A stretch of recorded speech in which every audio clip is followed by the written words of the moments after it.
catégories. Vers la Rivera 2, la Rivera 3, la Rivera 4.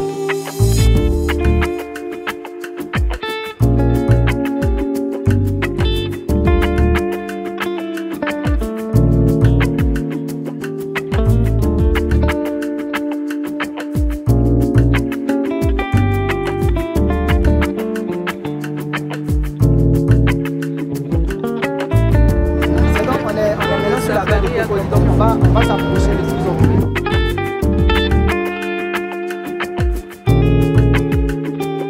On avait aussi également constaté qu'il y avait une odeur qui commençait déjà à passer sur le bout de nos narines. Et donc c'est effectivement tous ces éléments-là que... Et l'odeur en réalité, elle est par moments plus intense les soirs. Donc les soirs, quand les personnes sont en voiture, ça vous accueille comme ça, comme si c'était un peu de l'œuf pourri par exemple. Que c'est pollué. Moi je sais pas moi, ça garantit quoi ça? Le fait que l'eau sente mauvais, que ça soit opaque. Moi je suis pas, je veux comprendre, Oui, c'est ça, tout à l'heure moi je disais, si vous avez la possibilité, parce que moi je suis pas scientifique, moi je suis environnementaliste.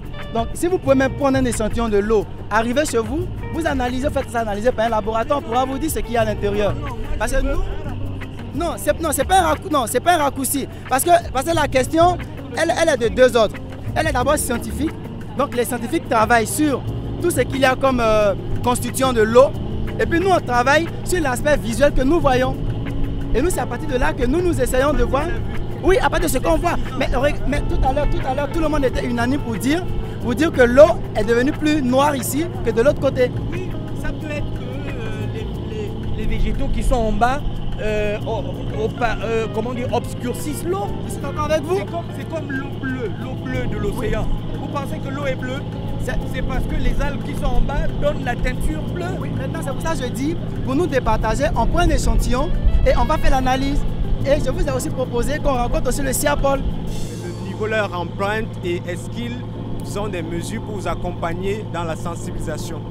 Nous déjà, pour le projet de volontariat éco-citoyen, qui va donc nous permettre de sensibiliser les populations riveraines, y compris tous ceux qui ont des activités génératives de revenus.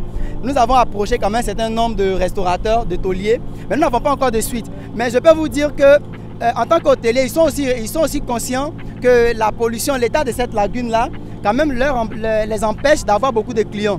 Parce que imaginez, vous êtes assis donc sur la terrasse d'un hôtel ou bien d'un restaurant en bordure de la lagune et il y a des odeurs qui vous accueillent. C'est pas dans l'intérêt du restaurant. Donc nous pourrons revenir vers vous pour voir clairement quelle est leur position, puisque le projet démarre en principe en février.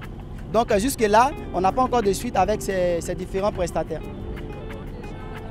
Cet hôtel-là que je vois, hôtel Ivoire, hein, c'est quoi, comment est-ce qu'ils traitent leurs eaux, où est-ce qu'ils déchargent leurs eaux usées, comment est-ce que ça se passe pour un hôtel d'un aussi grand standing? Bon, là, on n'a pas mené des enquêtes auprès de cet hôtel-là pour savoir ce qui se fait exactement. Et comme je vous l'ai dit, c'est tous ces éléments-là que nous comptons entamer pour l'année prochaine, gouvernement.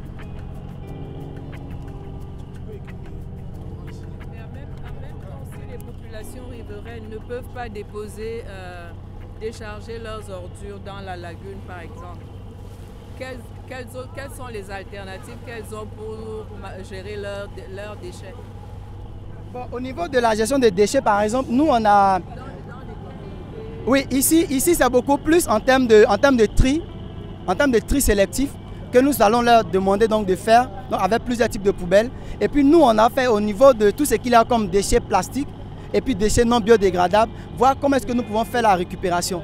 Donc l'idée ici, c'est de pouvoir créer donc, au niveau donc, de ces populations, puisqu'elles n'ont pas réellement de décharge.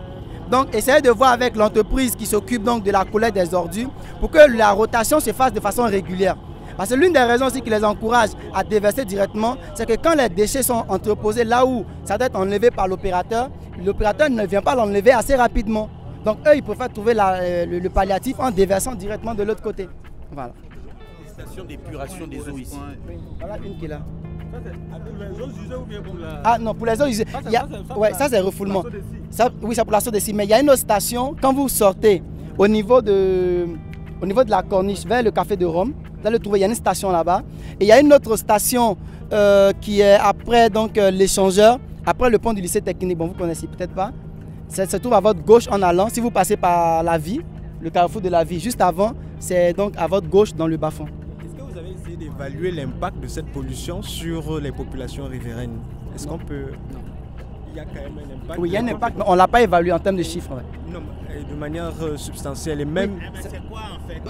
Oui, c'est ça. C'est-à-dire l'impact social, c'est que par exemple, comme je vous le disais, ces populations avant, elles venaient se baigner dans cette eau. Donc maintenant, elles ne se baignent plus. Elles avaient des rituels qu'elles essaient donc de pratiquer autour de cette eau qu'elles ne font plus maintenant. Sur le point de la santé. Souvent ça pêche. Avec ça, ça fait beaucoup. Mais avec ça pêche est bon. Est-ce qu'avec ça pêche est bon? Avec ça, bon. Oui, sur le point de la santé, ce que je disais par rapport à l'étude que M. Lassine avait menée pour dire qu'il y avait de la présence de métaux dans les escargots qu'il avait pris comme échantillon. Maintenant, pour la suite, au niveau de la contamination qui part donc de la chaîne aquatique à la chaîne alimentaire, ben, reste à maintenant à voir quelles sont les mesures qui ont été prises par le gouvernement.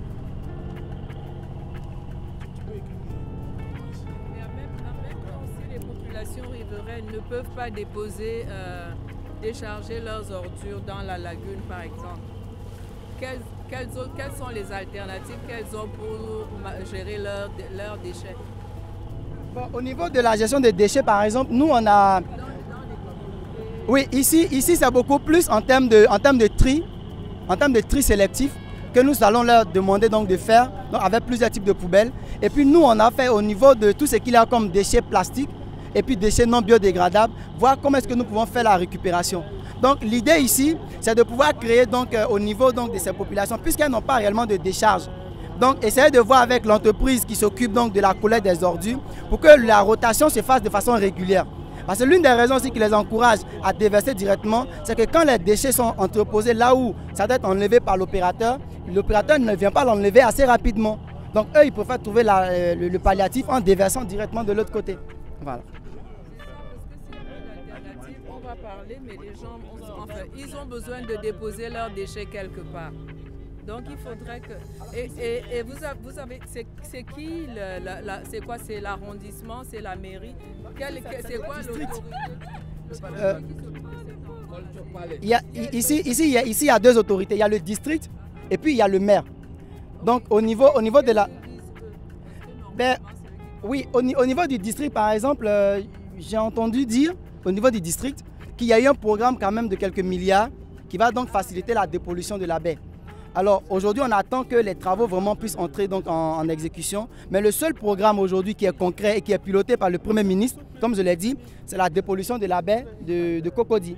Et on avait vu les amphibiens. Voilà. Rien n'est fait. En attendant, rien n'est fait. Rien n'est fait en attendant, rien n'est fait. Les ONG en dehors de vous? Je sais qu'il y a quand même d'autres ONG qui sensibilisent sur tout ce qu'il y a comme salubrité. Voilà, et nous, notre action, c'est une action vraiment synergique et on est vraiment orienté vers tout ce qui est déchets domestiques qui est source de pollution pour la lagune. C'est une autre commune, donc c'est la commune de Trècheville qui est là. Et là, à votre droite, vous avez donc la commune du Plateau et ici, c'est une autre gare lagunaire. Et donc, pour prendre le bateau et puis faire la traversée, ça vous coûte 150 francs. Pardon? Ça fait combien d'années que ce phénomène s'est aggravé? Moi, je ne dirais pas que c'est aggravé, mais ça fait pratiquement 10 ans maintenant, 10 à 15 ans réellement, qu'on a pris conscience effectivement que la lagune était vraiment polluée. Et ça, c'était vraiment l'œuvre des ONG qui ont commencé à tirer la sonnette d'alarme sur tout ce qu'il y avait comme pollution au niveau surtout des industriels. Ici, c'est la Carena. Donc vous avez tout ce qu'il y a comme activité portuaire, donc avec les conteneurs que vous voyez, donc qui sont déversés et après qui sont récupérés par d'autres entreprises. Donc c'est aussi une plateforme qui est vraiment très active en termes d'échanges maritimes. Mais pourquoi c'est propre ici là et là-bas c'est sale? Et ici c'est propre? C'est ça la différence. C'est un problème de volonté finalement. Oui, ici ils ont intérêt à peut-être enlever toutes les algues qu'on avait vues parce que eux, ça empêche peut-être leur activité. Donc eux, ils peuvent mettre les moyens dessus pour enlever tout ça.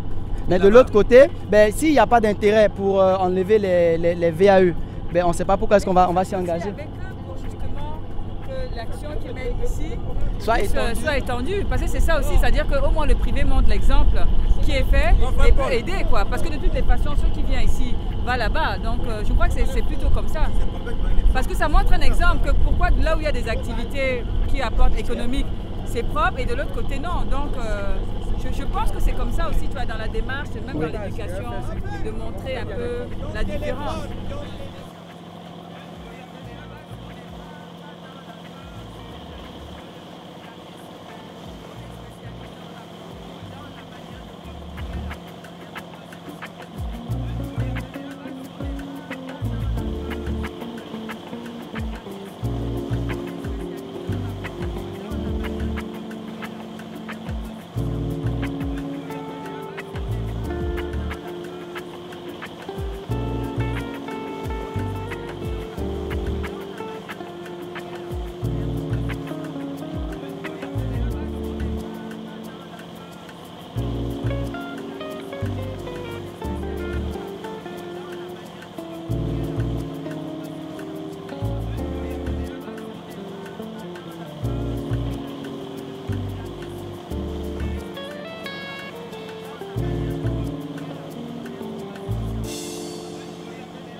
Les infrastructures que vous voyez là, ce sont des toilettes en réalité.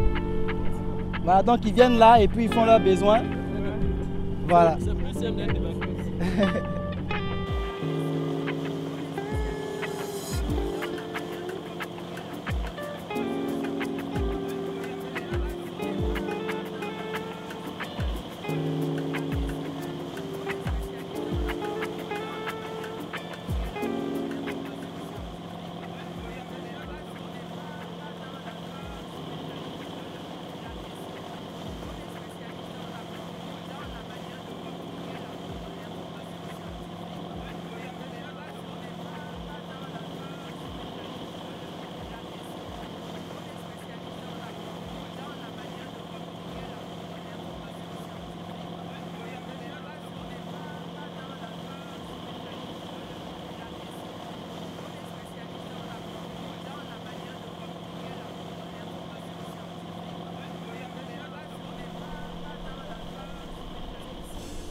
Viennent accoster. Donc ils restent là comme ça et puis c'est sans, vous ne payez rien, vous déposez le bateau et puis vous partez. Et derrière il y a des artisans qui viennent, des personnes qui viennent découper la ferraille et qui revendent. Et donc là nous sommes arrivés, effectivement ils ont tout découpé jusqu'à ce qu'il n'y ait plus rien. Sinon il y a 2, 3, 4 ans quand vous veniez, il y avait quand même c'est-à-dire les bateaux sont d'une taille assez gigantesque quand même. Et depuis un certain moment, le gouvernement, le district a interdit qu'on vienne laisser les bateaux qui sont hors d'usage là. Donc tout ce qui est resté là, c'est les premiers qui étaient là qu'on n'a pas pu déplacer. Donc ils sont restés là comme ça. Ben on ne sait pas. Voilà des armateurs. Ben, ici ça ne pose pas trop de problèmes. Déjà le fait que ça soit déjà du fer, qui soit donc dans de l'eau, et le fait qu'il y ait quand même des éléments qui permettent aux poissons d'être protégés, déjà ça leur permet vraiment de pouvoir proliférer. Et là, dans cette partie de l'eau, il y a beaucoup de poissons. Il y a beaucoup de poissons. Le contact du fer avec l'eau. Bien sûr que dans l'oxydation, il y a quand même une sorte de pollution qui se propage déjà dans l'eau. Parce que quand le fer est en contact avec l'eau, il y a l'oxydation ferrique. Voilà.